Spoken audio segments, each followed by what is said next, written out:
My name is Abby Odom. Welcome to my presentation of the APN 760 final presentation for the University of New England in the Masters of Science in Applied Nutrition course. Today I'm going to be talking about folic acid and dietary folate in migraines with aura. So today I really just want to briefly discuss the results of 5 research articles that were chosen for this review, as well as go over the current and future implications of the results that we found from all of those articles, and then provide a conclusion and an answer to the PICO question that was defined for this review as well. So just a basis for this review, to start off, there are multiple polymorphisms that we see in folate metabolism in the general population.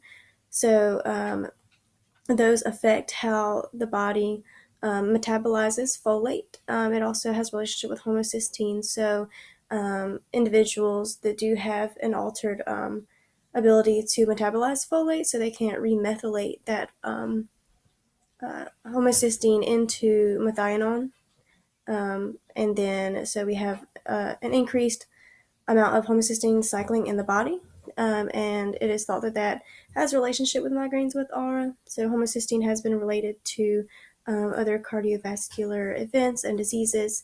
And it is thought that it may also play a role in migraines. So migraines are divided into 2 different categories. We have migraines without aura, so they're just kind of severe headaches that last 4 to 72 hours.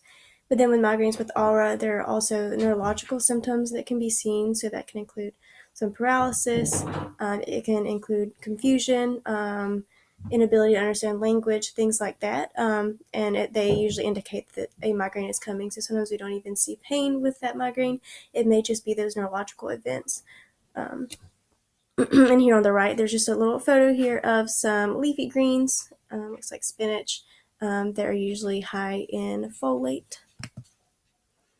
So the PICO question that was chosen for this review, I just listed it here below. I'm going to read it out to you. So among adults 18 to 65 years old with migraines with aura, how does either folic acid supplementation or dietary folate, when consumed for at least 60 days, change migraine frequency, severity, or disability? I chose those 3 characteristics, frequency, severity, and disability, because I felt that, listing all 3 means that if only one of them changes, we can at least talk about that one, if not all 3. Disability is often used as kind of a marker for the quality of life changes in a person with migraine or migraine with aura, so I really wanted to look at that one as well. So search and selection for this review, I used PubMed and CINAHL Complete. I used mesh and non-mesh terms, so my mesh terms included things like folic acid, migraines with aura, adults, things like that. And then my non-mesh terms were more like dietary folate, folate intake, folate supplementation, and other terms that didn't quite fit in with mesh. I did use other methods to get one of the studies that you'll see in this review. It's the final study that was completed in 2009. So the way that I got that one was I just looked through the references in each of the other studies to look for relevant articles that were related to the same thing, and I found that one in one of the other studies reference list. So that's how I got all 5. They were also filtered by the date that they were published and the study type. So when I used PubMed and CINAHL, I just chose clinical trial in the selection criteria, as well as within the last 10 years. So most of these studies were within the last 10 years. Some were within the last 5 years. But I had to kind of open it up because there was a low amount of studies that were available in just the 5-year range. They were also screened for my inclusion and exclusion criteria. So inclusion, it had to be in adults, and then we also had to have migraines with aura and folate or folic acid be a part of it. Some studies looked at just migraines and not migraines with aura. Some looked at children. There were actually quite a few studies that looked at children, school-age children only. So they had to to be within the right age range and stuff like that. So a lot of them were excluded simply for age.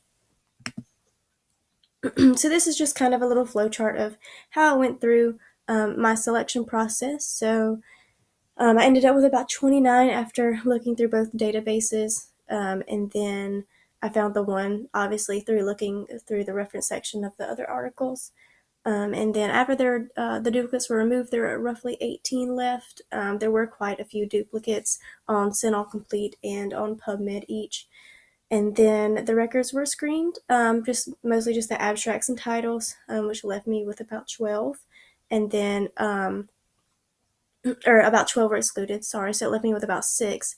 So then I had to look through those 6 through the actual full text articles, which then I had about 1 excluded using that, mostly because they looked at people that were all less than 18 years old, and then they also looked at migraines without aura, and the focus wasn't on migraines with aura specifically, which leaves me with the 5 that we have in the review today.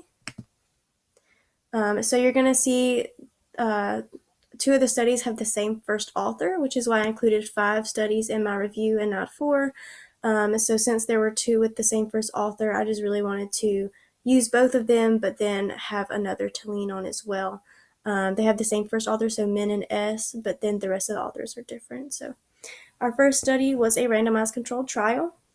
It was completed in an all-female population, so it was 141 Caucasian females. They were all 18 to 65 years old, and it was looking at migraines with aura. All of these patients also had the MTHFR C677T variant of folate polymorphism. And then for our treatment, we we see the authors take the fasting plasma homocysteine, folate, pyridoxine, and cobalamin at the beginning and the end of the trial, and it was a 60-day trial. So they took blood beforehand and after. So this study here used the MIDAS scoring tool. So this is the Migraine Disability Assessment. I really like that they use this. 3 of the studies that we're going to look at use this this method of scoring. It kind of standardized some of them for us. That's the disability specifically, not the severity or frequency. But those 2 characteristics were recorded. They were just recorded kind of separately, and a scoring tool was not used. So the authors looked at each patient's diets. They used FoodWorks for folate intake. They also compared their intake to the nutrient tables available for Australia, where the study was completed. They did find that dietary folate equivalent and folic acid were both correlated with migraine frequency from the diet. So they saw that those that took in more folate had less symptoms, and those that took in less folate had more symptoms. Alrighty, so this is the second study, also completed by Menon. This was another randomized double-blind placebo-controlled trial. And this one actually looks at supplementation of 3 of the B vitamins instead of dietary folate. So this one looked at 300 females. So it was an all-female population as well, and they were 18 to 60 years old, and they had migraines with aura. So in the treatment group, they used 1 milligram of folic acid, 25 milligrams of pyridoxine, and then 400 micrograms of cobalamin. And then there was a placebo group as well that received non-nutritive tablets that were comparable to the treatment group. This study also used the MIDAS scoring tool, so the Migraine Disability Assessment. They found that the disability frequency and severity, so all 3 migraine characteristics, were reduced with the supplementation group.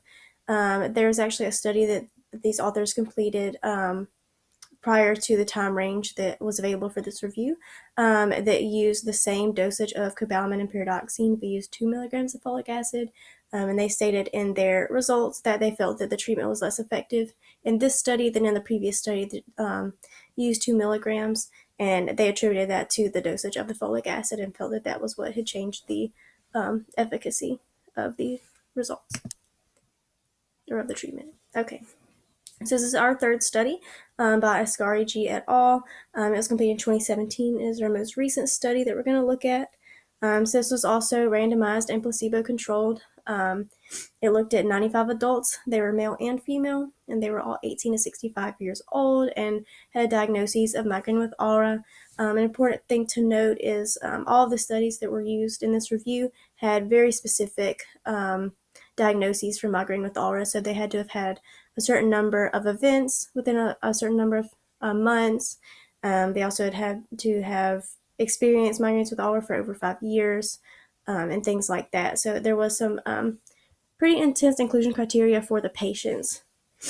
So in the first group, they used pyridoxine and folic acid, so 5 milligrams of folic acid per day and 80 milligrams of pyridoxine per day. And then there was a second group that used folic acid alone, so they didn't have any pyridoxine in that tablet. And then there was a placebo group that took a tablet daily as well.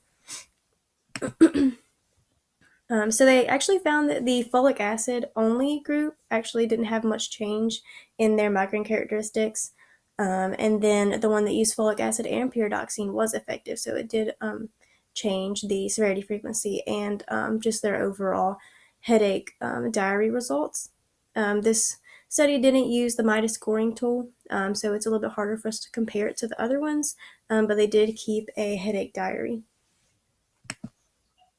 All right, so this is our fourth study by Sadecki et al., completed in 2016. They had 29 men and 95 women, and then they had a non-migraine group to actually compare that to. All of the patients were 15 to 65 years old, so that's a little bit outside of the range. It does go down to 15 years, but most of the population was adults within the 18 to 65-year-old range.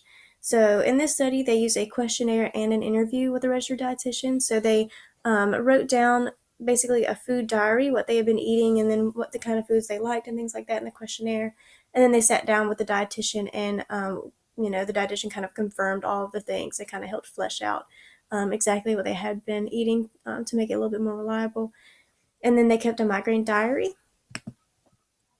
So they actually found out that the non-migraine participants had the highest intake of folate, while those that had kind of a moderate frequency migraine had low intake, and then the lowest intake that they found was in the high frequency migraine sufferers, so the ones that had the most often migraines. They also looked at pyridoxine intake, and they felt that it was the same overall for all the three different levels of sufferers. So they kind of contributed that change to the folic acid or the folate in the diet. So our final study that we're going to look at was by Leah R. et al., completed in 2009. This is the study that was found in a reference section. So they had a population of 60 Caucasian adult patients with migraine with aura diagnoses.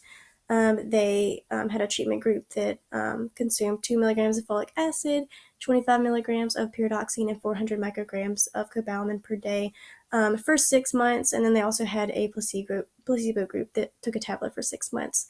They kept a migraine diary for 60 days, so 2 months of that 6-month period, and a blood serum comparison was taken at the beginning and the end of the 6 months. This study used the MIDAS score, and then they felt that the severity, frequency, and disability were all reduced in the population. The serum folate, pyridoxine, and cobalamin all increased as well. They attributed the change in migraine characteristics to homocysteine, which they found was actually greatly reduced as well, which is kind of a pretty big finding, seeing as homocysteine is related to other cardiovascular events as well. So here's just a visual representation of the review. So on the left column, you have folic acid supplementation. So that's just the one study that looked at pyridoxine and folic acid versus folic acid that found no effect between or with the folic acid only, but they felt that folic acid and the pyridoxine did reduce the frequency, severity, and disability. And then we have our center column here that looks at the two studies that looked at cobalamin, pyridoxine, and folic acid. And the MIDAS score was reduced by 31% in the trial that used 2 milligrams. In the right column, you have the two studies that looked at folic acid and folate intake through the diet, and they found that 100 micrograms less of folate per day were taken in by the patients with highest frequency. I'm going to stop this video and then start over with a second one as a part 2. Can't fit it all in one.